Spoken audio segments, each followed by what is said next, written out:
tenho discutido sobre privatizações. Temos que diminuir o Estado? Sim. Um terço joga para cima e até nem digo privatizar, tem que ser extinto.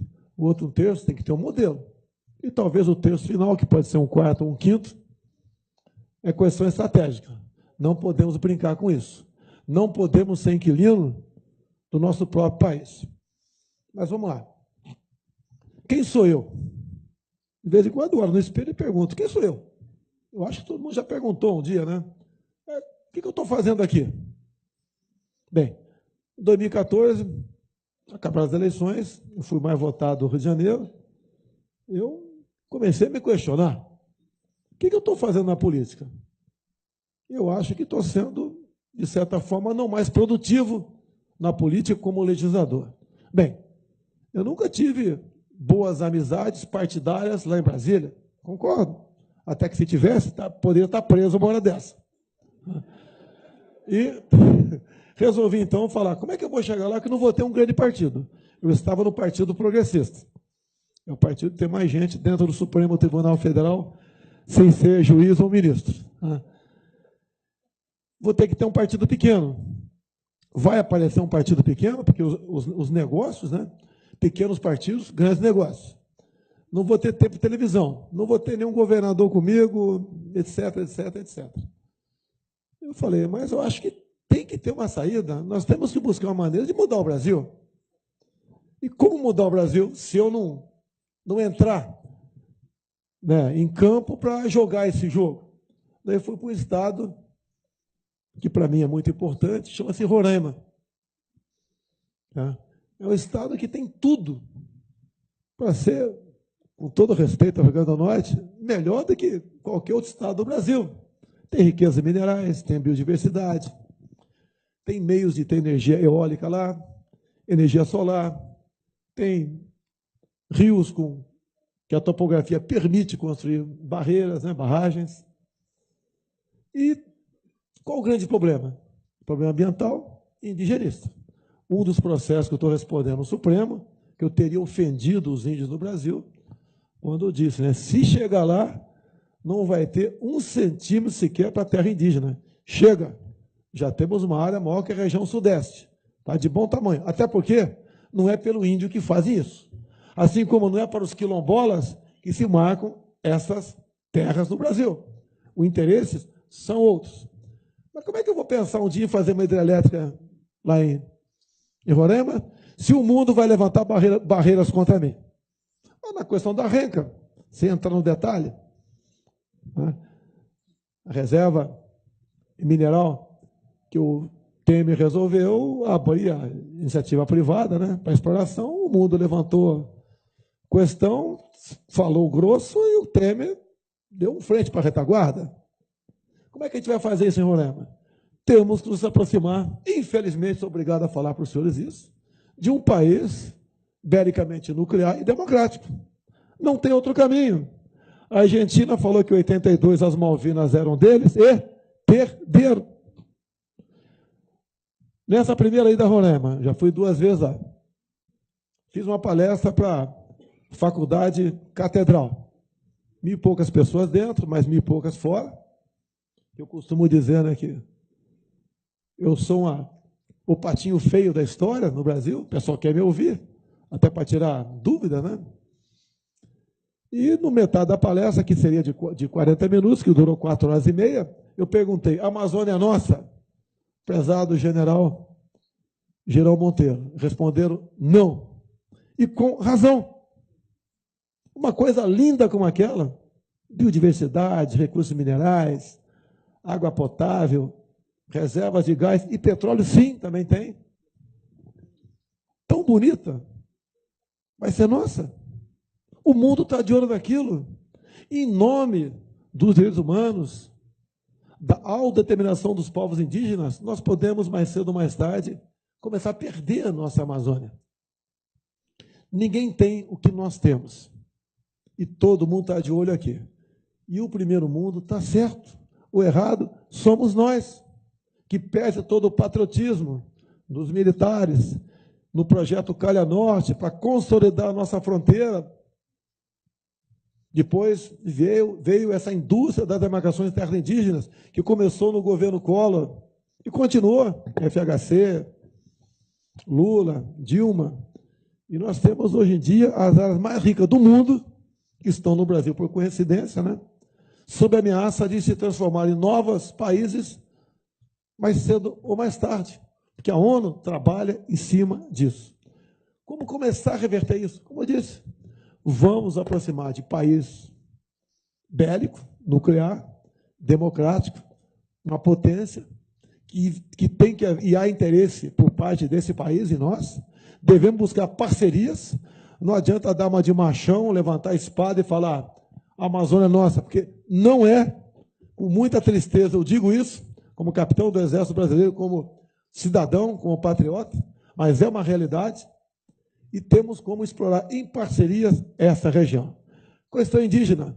O índio norte-americano recebe royalties da questão dos cassinos. A mesma coisa podemos fazer no Brasil. Questão dos quilombolas, como no estado da Paraíba, do Júlio Lemos, que está aqui, tem em torno de 70 quilombolas. Como resolver o problema que existe lá e não partir com um processo acima de mim, porque fiz uma brincadeira que pode ter sido de mau gosto, chamou alguém de gordo? Ou se eu falasse que alguém era gordo aqui, eu acho que não se importaria comigo não, né? Acho que não, tá?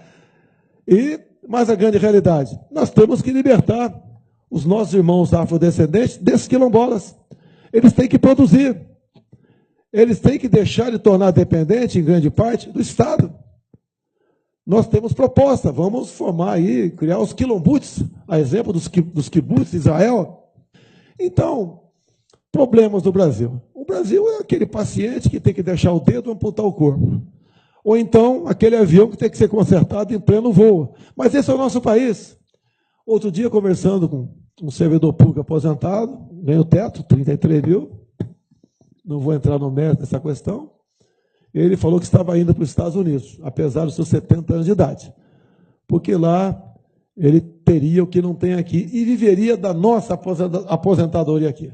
Eu disse, prezado companheiro, né? Se você for para lá, tudo bem, é um direito teu, mas se o Brasil afundar, quebrar a sua economia, você não vai receber lá a sua aposentadoria. E você vai ter que, com 70 anos de idade, entregar pizza nos Estados Unidos. Esse é o nosso Brasil. Esse é o nosso Brasil, nós temos que começar a mudar. Como disse há pouco tempo, que eu não entendia de economia, eu pensei que fosse ser tratado, né, uma pessoa que tem humildade. Porque a Dilma entendia de economia. Ela é economista. E afundou o Brasil. Nunca questionaram tanto a vida pregressa profissional do Lula. A minha, tudo é empecilho para que eu saia de combate. Tenho certeza, eu sou imbrochável. Não vou sair de combate. Deus decide o meu destino. Daí, o pessoal fala, a imprensa é especial, né? Em vez da imprensa colaborar, porque eles também estão no nosso barco. Eles querem fustigar. Como você vai governar sem o toma lá da cá? Eu falo, então não vou governar. Que eu quero conversar com o Sérgio Moro um dia, mas em Brasília, em Natal, e não em Curitiba. E o que, graças a Deus, vem acontecendo? O nosso partido, o PSL, é aqui de Pernambuco. É um partido nordestino, do Luciano Bivar. Nos deu essa oportunidade.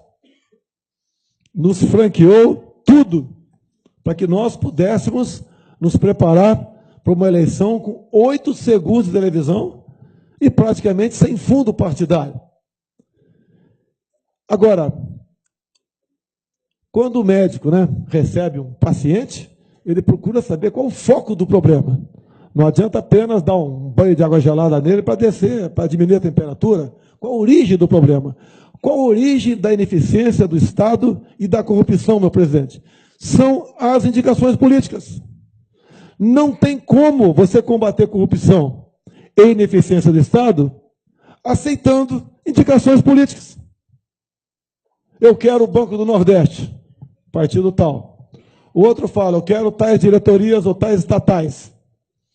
Eu quero tantos ministérios. Eu pergunto aos senhores, não me respondam, por favor. Alguém sabe quem é o ministro da Ciência e Tecnologia? Para mim, quando me perguntaram há 3 meses, eu também não sabia. Com todo respeito, é uma pessoa que poderia estar em outro ministério, não nesse. Será que ele sabe a diferença de lei da gravidade para a gravidez? Nós não podemos ter pessoas erradas nesses locais. Talvez um dos ministérios mais importantes seja esse, onde vai se investir em pesquisa, em tecnologias, empreendedorismo, né, que vai fazer que a nossa garotada tenha o prazer de continuar no Brasil e ser útil aqui no nosso país, mas, lamentavelmente, não só esse, como quase todos os ministérios, são feitos em cima dessa barganha. Uma conversa hipotética. O presidente liga para o ministro X e fala que ele quer tal ação. O ministro responde ao presidente: presidente, gosto muito do senhor, você é um cara bacana, bonito, simpático, mas eu cumpro ordens aqui do meu partido. O senhor quer perder 30 votos no parlamento? Se não quer, fica na tua. Me esquece. É assim que se governa o Brasil. Que é coisa mais triste para mim, com toda certeza, para o general Girão, ter alguém do Partido Comunista do Brasil à frente do Ministério da Defesa, alguém que nós combatemos na guerrilha do Araguaia, e nesse combate evitamos que tivéssemos uma Farc no coração do Brasil, ou o último ministro nosso agora, comunista e desarmamentista, como Raul Jungmann, ele pode estar bem no outro ministério, nesse não. Por que o afrontamento? Por que buscar desgastar as Forças Armadas? Eu entendo o objetivo. Nós somos o último obstáculo para o socialismo. Tem algo, costumo sempre dizer, que é mais grave ou tão grave quanto a corrupção. É a questão ideológica. Olha os nossos filhos. Eu tenho 5 filhos. 3 já adultos e a última tem 7 anos. Não bota em escola pública, que não é escola pública como do meu tempo, no período militar. Hoje em dia, aquela doutrinação é questão de ideologia de gênero. Vão dizer para minha filha de 7 anos que ela pode ser menino com 14. É o absurdo dos absurdos. É o grancismo. É o politicamente correto. É a desinformação. Qual o objetivo final da educação? Que eu costumo chamar de instrução. É esse jovem, né, começar a entrar no mercado de trabalho e movimentar a economia. Quando você termina a faculdade, o cara bota um pedaço de papel na parede, que nem ele sabe para que serve aquilo, qual o futuro do Brasil? Nenhum. Quando estive em Israel, eu estive lá na Embraer deles, eu perguntei, chegou um brasileiro, eu perguntei, tem muita gente do IME ou do ITA aqui dentro? Porque se tivesse, eu conheceria, por ser militar. Ele falou: deputado, tem do IME, tem do ITA, tem da Unicamp, tem da PUC. Os nossos cérebros estão fora do Brasil. Um país que não tem tecnologia está condenado a ser escravo dos outros. Eu, quando falo de grafite e grafeno, né, dei logo uma saraivada de crítica. Bota o grafite de vice, bote o grafeno de ministro sei do quê. Muita gente vai para o deboche. Coisas que só nós temos e não pesquisamos. E o grande exemplo eu tive quando fui na Mackenzie, em São Paulo, para assistir, para conversar com pesquisadores sobre essa questão. Hoje em dia, para se produzir no campo, está tão complicado, é problema de MST, indústria das multas. Em cima das multas, eu peço aos senhores, por favor, leiam a emenda constitucional 81 de 2014. Ela relativizou a propriedade privada no campo e na cidade. São os problemas os mais variados possíveis de infraestrutura, de insegurança. Eu tenho dito, o homem do campo tem que se armar. Ele tem que ter direito, se for o caso, a um fuzil, para poder se defender. E os senhores, no que depender de mim, a posse de arma de fogo imediatamente, para pelo menos ter paz dentro de casa. Então essas questões todas, passa de alguém, passa por alguém, não me entender, que tem que ter não digo coragem, né? Mas a sinceridade de buscar soluções. Costumo dizer, e é a tradição na Câmara, não quer resolver algo na Câmara, cria uma comissão. Não quer resolver algo no governo? Cria-se um ministério, como o Temer criou o Ministério da Segurança agora. Mexer em 2 artigos do Código Penal, eu tenho certeza que o índice de violência no Brasil cairia metade imediatamente. Nós mexemos no Estatuto de Armamento, cai mais 1/4. Nós temos como trazer o número de mortes, né, por 100 mil habitantes ao número próximo que existe nos Estados Unidos. Dessa forma, olha o que acontece agora em São Paulo. Já tem, se não me engano, o Ministério Público, Entidade de Direitos Humanos, querendo processar aquela senhora cabo que matou um vagabundo em frente à escola. Nós temos que ter excludente de ilicitude. Numa situação como aquela, responde, mas não tem punição. Olha o caso Ana Hickman, mais absurdo que esse. Lamentavelmente, o MP lá de Minas Gerais recorreu. E o cunhado da Ana Hickman tem tudo para ir para um banco dos réus, enfrentar um tribunal de júri. Quando se fala em turismo no Brasil, aqui, por que não tem turismo aqui? E não tem no Rio também? É violência. Para o turismo, para o turista, ele quer o quê? Infraestrutura e segurança. Se não tem segurança, os senhores não vão investir em infraestrutura. Então tem que tratar esse tipo de gente de forma que eles merecem, e não como seres humanos igual a nós. Se nós quisermos continuar fazendo esse tipo de política, achar que estuprador, assassino, homicida tem que ter outra chance, nós vamos continuar chorando parentes e amigos nossos ad eterno. Tem que ser mudado isso. Não prego o extermínio, mas, mais do que a liberdade, o dever do policial aqui, em situações como essa de São Paulo, como acontecia no Haiti, com as nossas Forças Armadas lá, atirar primeiro e perguntar depois. Não temos outro caminho para combater a violência, a não ser agindo dessa maneira. Combate a violência com energia, com inteligência, e, se for o caso, com mais violência ainda. Não dá para continuar. Simplesmente um policial prende um marginal qualquer aí, em flagrante delito, vai para a audiência de custódia. E em menos de 24 horas, metade, 50% desses bandidos são postos em liberdade. Quem matou o delegado de São Paulo estava na saidinha do Dia das Mães. Ou nós jogamos pesado nessa questão, ou não teremos economia no Brasil. O ano retrasado, só na Barra da Tijuca, bairro nobre, na qual eu moro no Rio de Janeiro, fecharam 400 estabelecimentos comerciais, basicamente por falta de segurança. Ou nós começamos a mudar isso, e para isso precisamos de uma Câmara, de um Senado, que tem um pensamento igual ao nosso, ou nós afundaremos cada vez mais. Para encerrar aqui, já que o tempo está longo, e eu vou ficar aberto a perguntas, né? Eu sou, e grande parte dos senhores estão preocupados com a questão econômica. Isso daí eu tenho discutido com o Paulo Guedes, é uma pessoa que eu procurei, e ele está servindo no momento como um conselheiro nosso, e entre outras medidas, né? Nós temos que desregulamentar muita coisa no Brasil, é exemplo que Trump fez nos Estados Unidos. Temos que desburocratizar, e mais ainda, estamos chegando a uma conclusão, que eu observo a discussão, que eu não sou economista, como a Dilma, né? Então eu fico observando e, logicamente, dando dando os meus pitacos.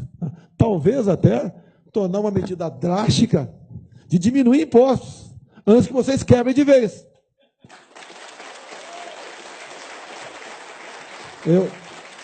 Eu aprendi há pouco tempo com ele a tal da curva de Laffer. Quando fala Laffer, eu pensei logo em biscoito, né? Mas é a curva de Laffer.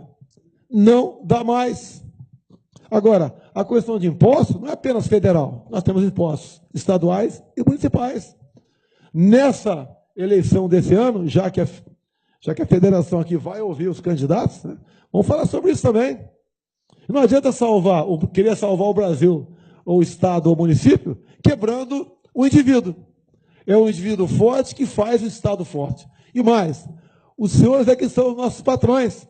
Outro dia, discutindo, a terceira vez que eu participo de reuniões com o pessoal do transporte de cargas, né? Basicamente é o Sudeste a grande quantidade de roubo de cargas. Dá um prejuízo de 1,5 bilhão por ano para eles. Tem quem paga a conta, é todo mundo. Inclusive isso influencia na inflação. O produto chega mais caro no final da linha. Eu tenho dito para eles, né? Eles, quando vêm conversar conosco, vêm com cabeça baixa, com humildade. Tem que ser o contrário. Os senhores que são os nossos patrões. Nós que temos que ficar subordinados aos senhores. E não o contrário. Eu acho que, peço a Deus que esteja no caminho certo. Vou pedir a ele muito mais que sabedoria, se chegar lá. Né? Coragem, iniciativa. E também que traga cada vez mais pessoas melhores para cerrar fileiras e buscar uma saída para o nosso Brasil. E os senhores podem ver, quando se fala em economia, o começo do ano que vem, a nossa dívida interna deve bater 4 trilhões de reais. Mais de 1 trilhão de dólares. É aquele cara que ganha R$1.000 por mês e está na mão do agiota, pagando metade do salário todo mês. Temos que arranjar a saída para isso. Tem que entrar mais recurso no caixa, sem aumentar impostos. E melhor ainda se diminuir. Eu acho que dá para fazer isso aí. Nós temos que ter uma medida de choque, mas o choque não é novo sacrifício para quem quer que seja. Ok? Muito obrigado.